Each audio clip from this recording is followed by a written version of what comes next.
10월 31일 라이딘 딜라이트 말씀 묵상 시작하겠습니다.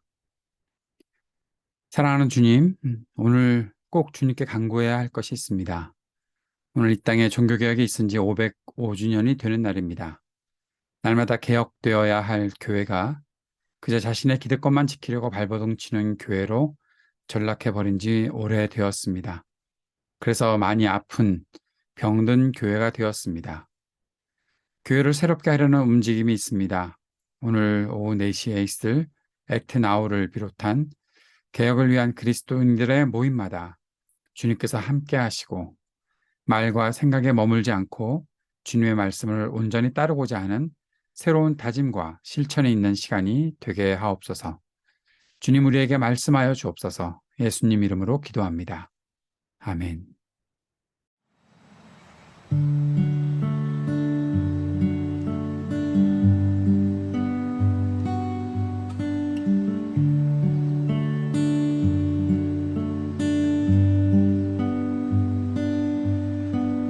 오직 주의 은혜로 지금 여기 서 있네. 한없는 경배, 한없는 찬양, 내 영혼 예배 드리네. 나를 위해 이 땅에 오신 주의 은혜, 십자가 고통 이기신 주님, 그 은혜 어찌 잊으리.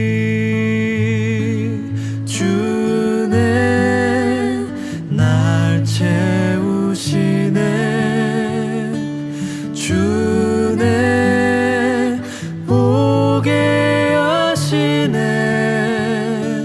살아가는 동안 은혜로만 살리 십자가 은혜로.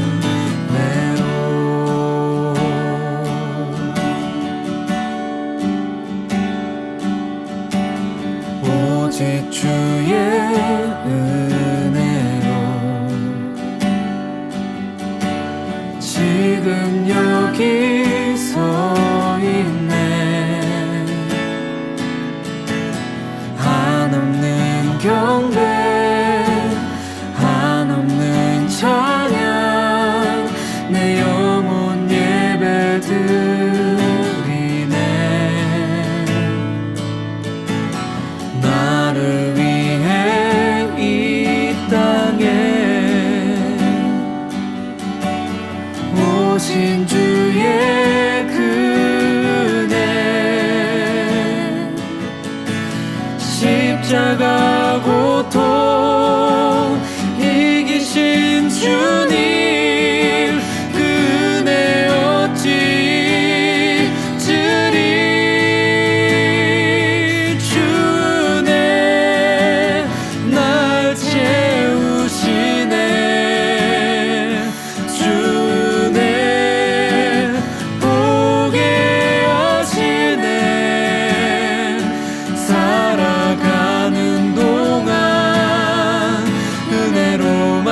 죄로만 살린 십자가 은혜로.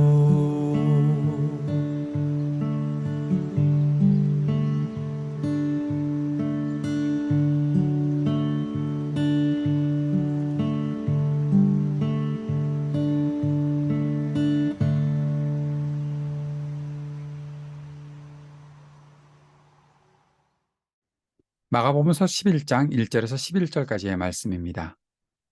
그들이 예루살렘 가까이에 곧 올리브 산에 있는 벳바게와 베다니 가까이에 이르렀을 때 예수께서 제자 둘을 보내시며 그들에게 말씀하셨다. 너희는 맞은편 마을로 가거라. 거기에 들어가서 보면 아직 아무도 탄 적이 없는 새끼 낙이 한 마리가 매어 있을 것이다. 그것을 풀어서 끌고 오너라. 어느 누가 왜 이러는 거요? 하고 물으면 주님께서 쓰시려고 하십니다. 쓰시고 나면 지체 없이 이리로 돌려보내실 것입니다. 하고 말하여라. 그들은 가서 새끼나귀가 바깥 길 쪽으로 나 있는 문에 매어 있는 것을 보고 그것을 풀었다. 거기에 서 있는 사람들 가운데 몇 사람이 그들에게 물었다. 새끼나귀를 풀다니 무슨 짓이오? 제 아들은 예수께서 일러주신 대로 그들에게 말하였다. 그러자 그들은 가만히 있었다. 제 아들이 그 새끼나귀를 예수께로 끌고 와서 자기들의 겉옷을 그 등에 걸쳐 놓으니 예수께서 그 위에 올라타셨다. 많은 사람이 자기들의 겉옷을 길에다 폈으며 다른 사람들은 들에서 잎 많은 생나무 가지들을 꺾어다가 길에다 깔았다. 그리고 앞에 서서 가는 사람들과 뒤따르는 사람들이 외쳤다. 호산나 복되시다. 주님의 이름으로 오시는 분. 복되다 다가오는 우리 조상 다윗의 나라여. 더없이 높은 곳에서 호산나. 예수께서 예루살렘에 이르러 성전에 들어가셨다. 그는 거기서 모든 것을 둘러보신 후 뒤에 날이 이미 저물었으므로 12 제자와 함께 베다니로 나가셨다. 예수님께서 제자들과 예루살렘으로 가셨습니다. 예루살렘에 들어가시기 직전에 예수님은 제자들에게 새끼나귀 한 마리를 데려오라고 하셨죠. 예수님이 꼭 미리 예약을 하신 것처럼 제자들에게 그 나귀를 데려오라고 하셨습니다. 새끼나귀 주인은 주님께서 쓰실 것이라고 제자들이 그렇게 말하자 순순히 나귀를 내어줍니다. 그럼 어떤 의미가 있을까요? 어떻게 이런 일을 예수님께서 하셨을까? 미리 아무도 모르게 예약을 해놓으신 것은 아닐까라는 생각도 하게 되지요. 그러나 이 나귀를 어떤 방법으로 예수님께서 타셨다라는 것보다 더 중요한 것은 예수님께서 이 새끼 나귀를 타셨다라는 겁니다. 스가랴 9장 9절에는 구원을 베푸시는 왕이 오실 때 그가 온순하셔서 나귀 새끼인 어린 나귀를 타고 오신다고 했습니다. 겸손한 왕을 나타내는 것이죠. 겸손한 그 왕이 이제 예루살렘으로 입성하실 때 그렇게 왕으로 오시는 거니까 하나님께서 이 일을 이루신 구원을 베푸시는 왕이 오실 때 이러한 모습으로 오실 테니까 만약 구약 성경을 아는 유대인들이 그 당시의 사람들 예수님을 환영했던 인파들이었다면 예수님께서 나귀 새끼를 타고 예루살렘으로 입성하실 때 구약에 그렇게 예언된 왕이 오시는구나라는 생각을 하지 않았을까 싶기도 하고 이미 이런 일들은 예수님 이전에도 있었던 일로 나타나 있는 그런 역사적인 기록도 있습니다. 그렇게 그들은 새끼나귀를 타고 오는 예수님을 왕으로 환영하고 있었던 것이겠죠. 예수님께서 나귀를 타고 예루살렘으로 들어가실 때 백성들이 겉옷을 벗어서 바닥에 깝니다. 나무가지를 꺾어서 흔들었죠. 이 모든 것들이 바로 왕을 환영하는 행동이었습니다. 사람들이 외치는 호산나라는 말도 하나님께서 자기 백성 곧 구원하실 것을 믿는 힘찬 찬양의 기도가 되는 것이죠. 그들은 예수님께서 다윗의 나라, 다윗의 자손 그 나라에 오시는 것을 환영했고 또 그것을 복되다 하면서 축복하는 그런 외침도 하고 있었습니다. 그런데 중요한 것은 이러한 그들의 태도가 계속 이어졌는가 하는 것이죠. 사람들의 이러한 퍼포먼스는 예수님께서 하나님의 아들이며 구원자로 오신 분이라는 사실을 완전히 믿고 선포하는 그러한 것은 아니었던 것 같습니다. 왜냐하면 이후에 예루살렘에서는 예수님을 왕으로 모시고 대우하는 것이 아니었죠. 그저 예루살렘에서는 예수님을 죽일 음모만 이어지고 있었던 것입니다. 제자들은 어땠을까요? 예수님께서 입성하시기 바로 직전에도 예수님의 예루살렘을 향한 그 길이 결국 십자가를 향한 죽음의 길이 될 것이고 죽은 이후에 사흘 만에 부활할 것이다라고 말씀하실 때도 그것을 전혀 깨닫지 못하고 있었던 제자들. 그런데 그 제자들이 예수님께서 이러한 환영을 받으며 예루살렘으로 들어가실 때 얼마나 그들의 가슴이 뛰었을까요? 아, 왕으로 오시는 그 일이 지금 이렇게 나타나는구나 생각했겠죠. 하지만 그들은 예수님을 향한 온전한 헌신과 순종 또는 예수님을 높여드리는 일을 계속하지 못하고 있습니다.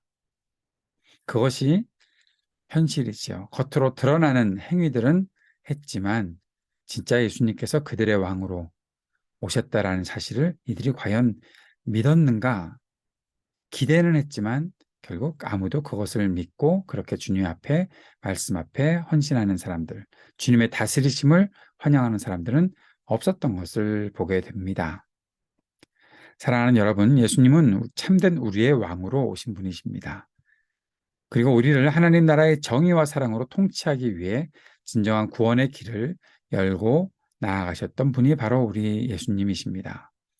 하나님께서 세우시는 공의를 실현하는 그 겸손한 왕, 그 모습을 예수님께서는 우리들에게 보여주셨습니다. 예수님은 그 길을 걸으며 제 아이들과 따르는 사람들에게 주님의 길이 어떤지를 보여주셨습니다. 주님께서 보이신 그 길, 그 길은 이제 우리가 또 따라야 하는 길인 것이죠. 많은 사람들부터 환영받는 일이 중요한 것이 아니라 그 길을 그리스도와 함께 걸어가는 것이 더 중요하다는 사실을 오늘 우리 마음속에 되새겨야 할 것입니다. 함께 주님 앞에 기도하며 나아갑시다. 주님께서 우리의 왕이심을 기억하고 주님의 다스리심에 철저한 순종과 헌신으로 살게 하옵소서. 간절히 기도합시다. 우리 모두가 하나님 나라 복음의 일에 쓰임 받게 하옵소서. 기도합시다. 그리고 오늘 함께 중보하면서 이 땅의 전쟁과 다툼이 그치기를, 평화의 세상에 오기를 기도하고 몸과 마음이 아픈 사람들에게 치유의 은총을 베풀어 주실 때 특별히 이태원의 참사로 인해서 아파하는 그 유족들의 마음, 또 부상자들의 그 아픔 주님께서 위로해 주시기를 간절히 구하고 모든 일들이 잘 복구되고 빠른 회복이 있기를 위해서 간절히 기도했으면 좋겠습니다. 신음하는 지구와 우리의 삶의 터전에 희망이 있게 하시기를 위해 기도합시다. 우리 청년들을 위해서, 약한 노인들을 위해서, 소외된 이웃들을 위해 함께 기도하고 오늘 오후 4시에 있을 액트 나우를 위해서도 함께 기도해 주시고 하이브리드 3.0 교회를 위해서도 기도해 주시기 바랍니다. 함께 기도드리겠습니다.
하늘에 계신 우리 아버지여, 이름이 거룩히 여김을 받으시오며 나라가 임하시오며 뜻이 하늘에서 이루어진 것 같이 땅에서도 이루어지이다.